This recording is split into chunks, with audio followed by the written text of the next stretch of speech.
जय हिंद साथियों। आज हम इस वीडियो में आपको बताने वाले हैं कि जो मेरा बाल विकास एवं शिक्षा शास्त्र का नोट्स है उसमें क्या मैटर दिया गया है और वह किन परीक्षाओं के लिए उपयोगी रहने वाला है। तो मैं आपको साथियों बता दूं कि यह जो मेरा बाल विकास का नोट्स है ये सीटेट, डीएसएसबी एवं जितने भी राज्यों के टेट होते हैं, चाहे बिहार टेट हो, यूपी टेट हो, एमपी टेट हो, रीट हो, छत्तीसगढ़ टेट हो, तो सभी परीक्षाओं में यह काम आता है।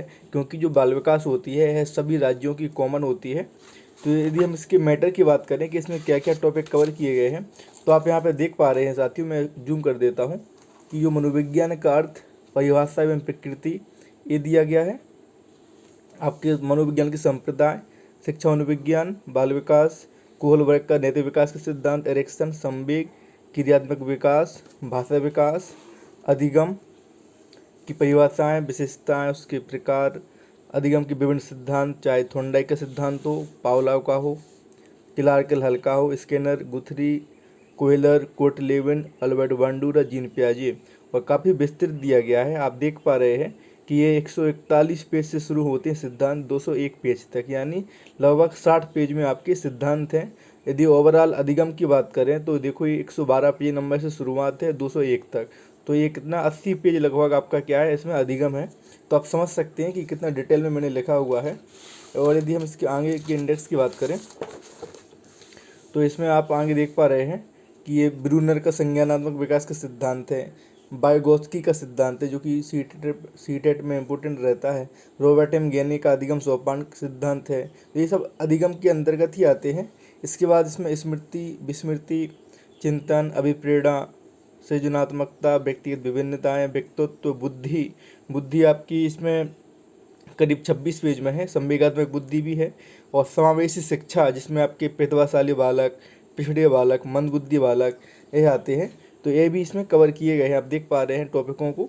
इसके बाद आपका निर्देशन एवं परामर्श और परामर्श में सहयोग देने वाली विभाग संस्थाएं, अधिगम अक्षमता जिसमें आपके क्वेश्चन आते हैं, डिस्प्रेक्सिया, डिसलेक्सिया, डिसग्राफिया, डिसकैलकुलिया, तो ये आपके डिटेल में दिए गए हैं। समायोजन, ये आप देख पा रहे हैं कि ये टॉपिक कवर किए गए हैं एनसीएफ 2005 जो कि सीटेट में पूछा जाता है। और आपके शिक्षण अधिगम के जो भी सिद्धांत होते हैं, जो भी कौशल होते हैं, सूत्र होते हैं, तो ये भी आपके कवर किए गए हैं। इसके बाद जो बचता है तो वो आकलन भी इसमें दिया गया है। मापन मूल्यांकन की बात की गई है, समग्र सतत मूल्यांकन की बात की गई है, क्रियात्मक अनुसंधान की बात की गई है, आरटी एक्ट 2009 भी दिया गया है, और जो नई शिक्षा नीति 2020 है वो भी इसमें जोड़ दी है मैंने, तो आप उसको देख सकते हैं। इसके अलावा साथियों आपकी हेल्प के लिए पूरे मैटर ख़त्म होने के बाद 550 वन लाइनर तथ्यात्मक प्रश्नोत्तरी भी दी गई है जो कि परीक्षा में बार बार पूछी जाती है, या फिर जो बहुत इम्पोर्टेंट है तो उसको छांट के अलग से दी गई है 550 वन लाइनर। इसके अलावा स्मरणीय तथ्य आपके दिए गए हैं करीब 10 पेज में, जिसमें आपके सभी सिद्धांतों के नाम एक साथ आ जाते हैं कि किसके प्रतिपादक कौन है या जनक कौन है, ठीक है, ये आ जाते हैं। इसके अलावा जो भी शिक्षा क्षेत्र में महत्वपूर्ण सन होती हैं तो वो भी आपकी दी गई है, और जो कथन होते हैं तो वो भी दिए गए हैं। तो यह तो आपका एक सामान्य परिचय था कि नोट्स में आपको क्या टॉपिक दिए जा रहे हैं, क्या कवर किया गया है। यदि मैं आगे बात करूं कि नोट्स किस तरीके का है तो मैं आपको दिखाता हूं, आप उसको देखिएगा ध्यान से। तो साथियों ये पहला पेज है आपका, मनोविज्ञान का अर्थ, परिभाषा, प्रकृति। आप देख पा रहे हैं कि इस तरीके से क्रम से दिया हुआ है। ये एक पेज है, 2 पेज है, और इसमें चित्रों का भी उपयोग किया गया है। ऐसे परिचय की बात की गई है। ये मनोविज्ञान की संप्रदाय आप देख पा रहे हैं। यहाँ पे आपका आता है कि मनोविज्ञान की प्रथम प्रयोगशाला की स्थापना कहाँ की गई। तो यहाँ से ये सब प्रश्न आते हैं जो कि सब कवर किए गए हैं। आप ये देख पा रहे हैं कि ये अब्राहम मैस्लो का सिद्धांत है। तो इस तरीके से चित्र भी उपयोग किए गए हैं, और पूरा ये कुल 556 पेज है। इसमें कितने पेज है? 556 पेज हैं, और पूरा ये विस्तार में लिखा गया है। तो ये देख पा रहे हैं। अब मैं आपको एक कोई अच्छा सा सिद्धांत बताता हूँ आपके लिए। जैसे साथियों यदि हम बात करें कि जो शिशु के प्रतिवर्त होते हैं, रेफ्लेक्सिक्स होते हैं, तो उनको आप देख पा रहे हैं चित्रों के माध्यम से बताया गया है। रूटिंग क्या होता है, टोनिक क्या होता है, मोरो क्या होता है, आप स्टेपिंग क्या होता है, आपका सुकिंग क्या होता है, तो ये सब चित्र के माध्यम से बताए गए हैं। तो पूरा जो नोट्स है वो चित्रों पर आधारित है। इस तरीके से आप ये देख पा रहे हैं। ये बाल्यावस्था का टॉपिक है। इसके जितने भी उपनाम हो सकते हैं सब मैंने उपनाम कवर किए हुए हैं, आप देख पा रहे हैं। जैसे ये लिखा है कि जीवन का अनोखा काल किसने कहा, तो कॉल एवं ब्रूस ने। जीवन का निर्माणकारी काल किसने कहा, सिगमंड फ्रायड ने। प्रतिद्वंदात्मक सामाजिकरण की अवस्था, किलपेट्रिक। तो जितने भी उपनाम हो सकते हैं अवस्थाओं के वो मैंने एक साथ कवर किए गए हैं, और उनसे संबंधित जो भी महत्वपूर्ण कथन होते हैं तो वो भी मैंने लिखे हैं। तो आप देख पा रहे हैं कि बाल्यावस्था वाला टॉपिक कितना बड़ा हुआ है, 1 2 3 4 6 7 8, तो ये 8 पेज में बाल्यावस्था है। ये आपका किशोरावस्था है, आप देख पा रहे हैं।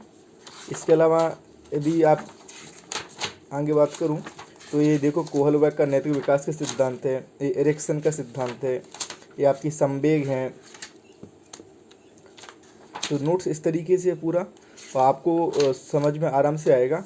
जैसे प्रश्न यहाँ से आते हैं साथियों कि क्रियात्मक गामक कौशल होते हैं कितने प्रकार के होते हैं, तो ये 2 प्रकार के होते हैं। अब इसमें ये पूछ लिया जाता है कि आपका ये जो घुटनों के बल चलना है तो ये किस में आता है, आपका स्थूल पेशी में आता है या सूक्ष्म पेशी में।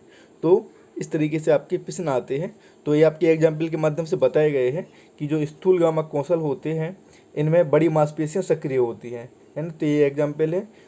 ये आपके जो सूक्ष्म पेशी कौशल होते हैं जैसे खाना है, नहाना है, दांत साफ करना है, तो ये इसमें आते हैं। ठीक है, आप देख रहे हैं इस तरीके से पूरा ये नोट्स बनाया गया है। और जैसे अधिगम का टॉपिक ही ले लूँ अगर, तो ये देखो थॉर्नडाइक के सिद्धांत है, पूरा डिटेल से लिखा हुआ है। उसके जितने भी अन्य नाम हो सकते हैं थॉर्नडाइक के सिद्धांत के, तो वो मैंने सारे नाम लिखे हुए हैं, आप देख पा रहे हैं यहाँ पे। और ये चित्रों के साथ बताया गया है पूरे नोट्स को। जैसे यहाँ पे ये देखो पूरा सिद्धांत है, इसमें बिल्ली ने जो मछली को कैसे खाया है पूरी बात बताई गई है। ये लिखा हुआ है थॉर्नडाइक के शब्दों में, ये लिखा है पूरा। तो इसको आप पढ़ सकते हैं, जूम करके आप इसको पढ़ सकते हैं रोक के। तो इस तरीके से पूरा ये अधिगम का जो सिद्धांत है ये बताए गए हैं। तो आप इस नोट्स की खासियत ये है कि इसको आप अध्यापक की अनुपस्थिति में भी आप खुद से ही पढ़ सकते हैं, क्योंकि अध्यापक जो समझाने का कार्य करता है वो मैंने इसमें खुद ही लिख दिया है ना। जैसे आप ये देख पा रहे हैं पावलोव के सिद्धांत को, तो पावलोव के सिद्धांत में देख पा रहे हैं कि ये जो चीज़ें हैं वो मैंने खुद से डिटेल कर दी है ना, कि जो पहली अवस्था है, जो दूसरा चरण है, उसमें कैसे खाता है। जैसे इसमें आप देख पा रहे हैं कि पहले घंटी की आवाज़ बजाई जाती है, फिर भोजन दिया जाता है, फिर कुत्ते की लार आती है। तो उसमें लिखा गया है कि कैसे क्या होता है। जैसे मैं पढ़ के बताऊं आपको कि अनुकूलन पैदा करने के लिए पावलोव ने कुत्ते को स्टैंड से बांधकर सबसे पहले घंटी बजाई। घंटी यानी जो अस्वाभाविक उद्दीपक है वो दिया। उसके तुरंत बाद अधिकतम यानी 5 सेकंड के अंतराल के बाद भोजन दिया, जो कि एक स्वाभाविक उद्दीपक है, प्रस्तुत किया। तो आरंभ में कुत्ते ने घंटी की आवाज़ से कोई अनुक्रिया नहीं की, परंतु भोजन को देखते ही उसके मुंह में लार आने लगी। पावलोव ने इस प्रयोग को कई दिनों तक दोहराया और कुछ दिनों बाद महसूस किया कि कुत्ता बिना भोजन को देखे ही घंटी की आवाज़ सुनकर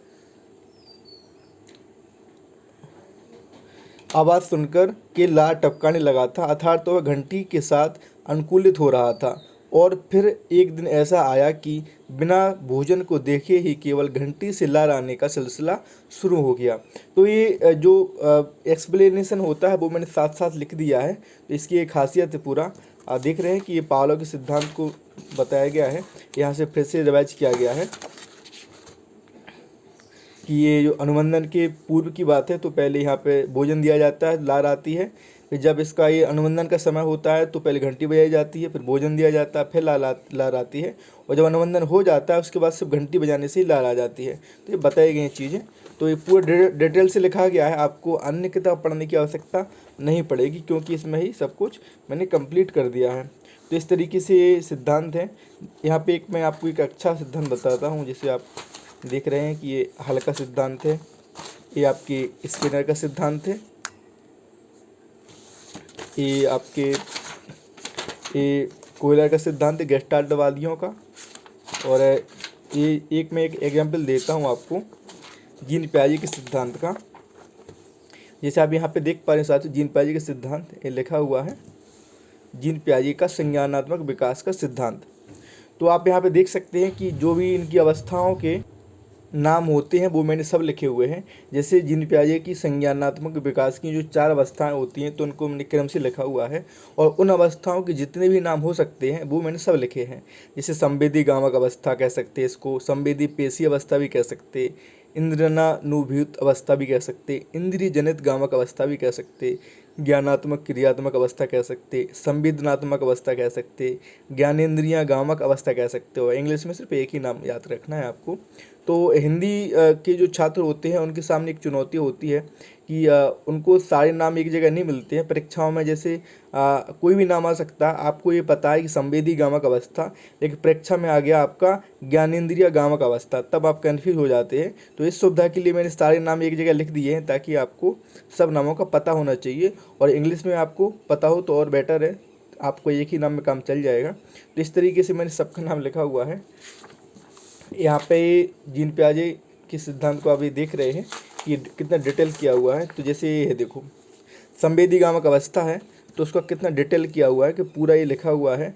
और उस संवेदी गामक अवस्था के अंदर भी जो भी 6 उप अवस्थाएँ आती हैं वो मैंने एक साथ लिखी हुई हैं, जैसे पहला, दूसरा, तीसरा, चौथा, पाँचवा, छठवां।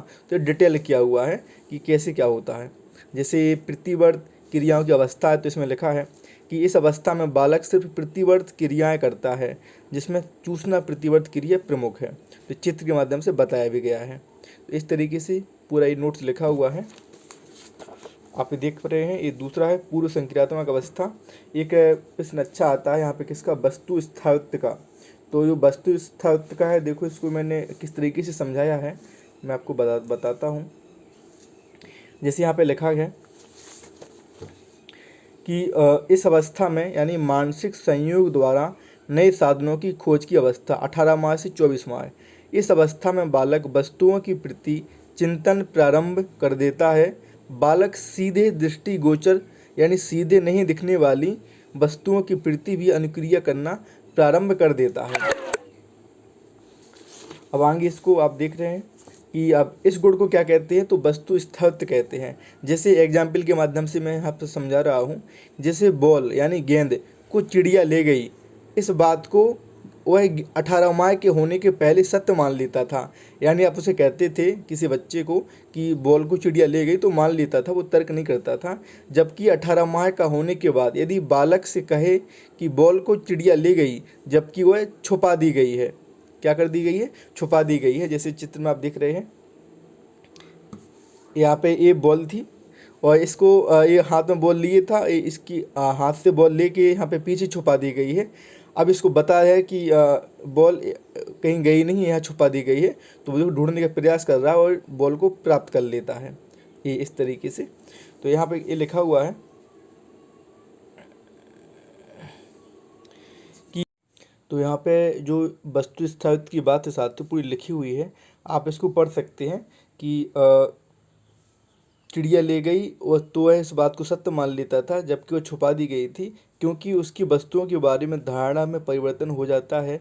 यदि आप बॉल को किसी चादर या वस्तु के पीछे छुपा देते हैं तो वह उस वस्तु के पीछे या चादर के पीछे खोजने की कोशिश करेगा, क्योंकि वह धीरे धीरे समझने लगता है कि वह बॉल उसके सामने नहीं है, तब भी उसका अस्तित्व बना हुआ है। इसे ही वस्तु स्थायित्व का गुण कहा जाता है।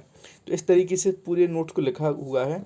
आप ये देख पा रहे हैं कि पूर्व संक्रियात्मक अवस्था है, यहाँ पर ये जीववाद क्या कहलाता है, आत्म केंद्रितता क्या कहलाता है। तो एग्जाम्पल के माध्यम से इन सभी को बताया गया है। तो ये साथियों पूरा जीन पियाजे के बारे में बात हो रही है।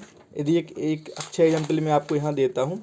एक आपने शब्द सुना होगा अनुकूलन। यदि आप जीन पियाजे को पढ़ेंगे तो इनसे आप परिचित होंगे कि पियाजे के सिद्धांत की कुछ संप्रत्यय हैं। तो जैसे अनुकूलन किसे कहते हैं, तो इसमें 2 उपक्रियाएं आती हैं, आत्मसात्करण और समायोजन। तो साथियों आत्मसात्करण को कई तरीके से कह सकते हैं। जैसे आत्मसात्करण के कई नाम होते हैं, आत्मसात्करण भी कह सकते हैं, आत्मीकरण भी कह सकते हैं, आत्मसात्मीकरण भी कह सकते हैं, समावेशन भी कह सकते हैं, समावेशीकरण भी कह सकते हैं। तो जो भी उसके नाम हो सकते हैं वो सारे नाम मैंने लिखे हुए हैं। बेसिक समायोजन के नाम इंग्लिश में आपको एक ही नाम याद रखना है। और आत्मसात्करण को आप इन तरीकों से कह सकते हैं। पूर्व ज्ञान में नवीन ज्ञान व विचार जोड़ना क्या कहलाता है, आत्मसात्करण। नवीन जानकारियों को पूर्व प्रचलित योजना में ज्यों का त्यों विस्तृत करना क्या कहलाता है, आत्मसात्करण। जब बालक नई वस्तु के बारे में पहले से बनी रचना के संदर्भ में वही अर्थ निकालता है, तब इसे क्या कहते हैं, आत्मसातकरण। तो ये पूर्व परीक्षा में पूछे गए हैं इस तरीके से, इसको इसलिए मैंने यहाँ पे लिखा हुआ है।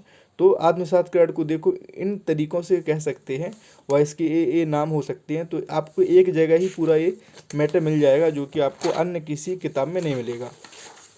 और इस नोट को कैसे लेंगे वो मैं आपको बाद में बताऊंगा, कैसे खरीदना है। समायोजन को भी इन तरीक़ों से आप कह सकते हैं, देखो वो मैंने लिखा है। इसके अलावा जो सबसे अच्छी बात यह है कि इसको मैंने उदाहरण के माध्यम से भी समझाया है, कि आइए उदाहरण के दौरान समझते हैं। तो गांव में एक परिवार में कुत्ता और बकरी दोनों को पाला हुआ है। तो यहाँ से आप इसको यहाँ तक पढ़ लीजिएगा, समायोजन का उदाहरण, तो आपको ये बात क्लियर हो जाएगी। मैं आपको इसके लिए जूम भी कर देता हूँ, तो आप इसको क्रम से पढ़ भी सकते हैं। पहले आप इसको पॉज करके पढ़ लेना, इसके बाद आप इसको पढ़ लेना, तो आपको ये क्लियर चीज़ें हो जाएंगी। यहाँ से यहाँ तक पढ़ लेना तो क्लियर हो जाएंगे। तो आपने देखा साथियों कि ये कितने अच्छे से समझाया गया है उदाहरण के माध्यम से, यानी जो टीचर एक्सप्लेन करता है उसको मैंने लिखा हुआ है। तो ये जीन पियाजे का सिद्धांत था।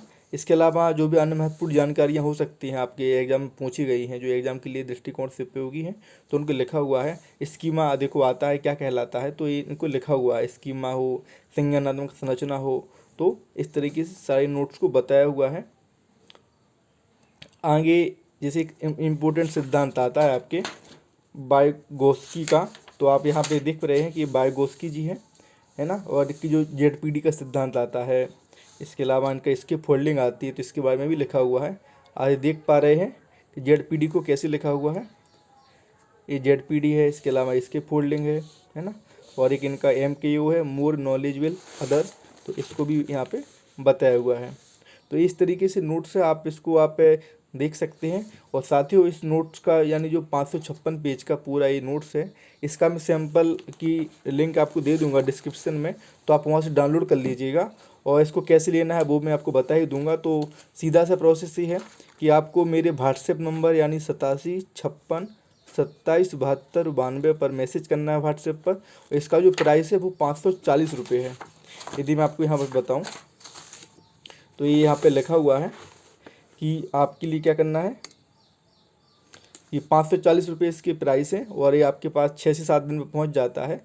556 पेज हैं, कैश ऑन डिलीवरी नहीं है। पते में आपको अपना नाम, पिताजी का नाम, पिन कोड, पूरा पता, 2 मोबाइल नंबर देने हैं।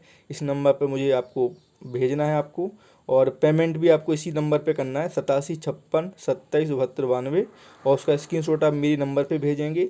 और जो आप ये नहीं चलाते हैं तो आप सीधे बैंक खाते में भी कर सकते हैं, और आपके पास ये नोट से 6-7 दिन में पहुंच जाएगा। इसके अलावा आपको एक 130 पेज की फ्री में PDF मिलेगी, इस पेमेंट के बाद मिलेगी, तुरंत बाद, जिसका आपका कोई चार्ज नहीं लगेगा। तो जो ये नोट्स लेगा उसको ही मिलेगा।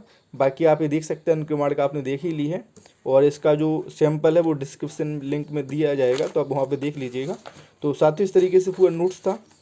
और मैं क्या बताऊँ, ये ज़्यादा बताऊँगा तो वीडियो बड़ा हो जाएगा। तो ये इस तरीके से आप ये देख रहे हैं, अभिप्रेरणा को ही देख लीजिए, ये पूरा है। इसके अलावा इसकी कितनी परिभाषाएँ दी गई हैं अभिप्रेरणा की, है ना। तो ये सारी चीज़ें हैं।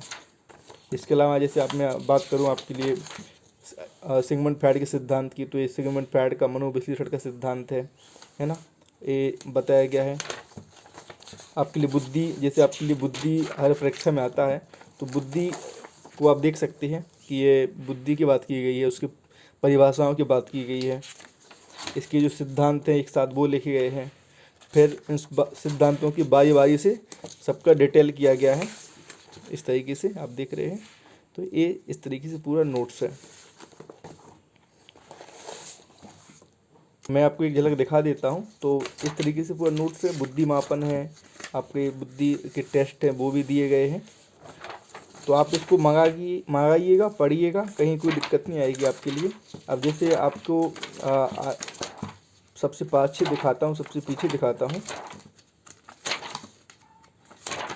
ये आपके 550 बल-लाइनर हैं साथियों, जो आपके जो मैट्रिक ख़त्म होने के बाद आपकी सुविधा के लिए दिए गए हैं। क्या दिए गए हैं? 550 बल-लाइनर आप देख रहे हैं, जो विभिन्न परीक्षाओं में आए हुए हैं। तो ये बल-लाइनर दिए हुए हैं आपके लिए, जो कि ये ख़त्म हो जाते हैं पीछे।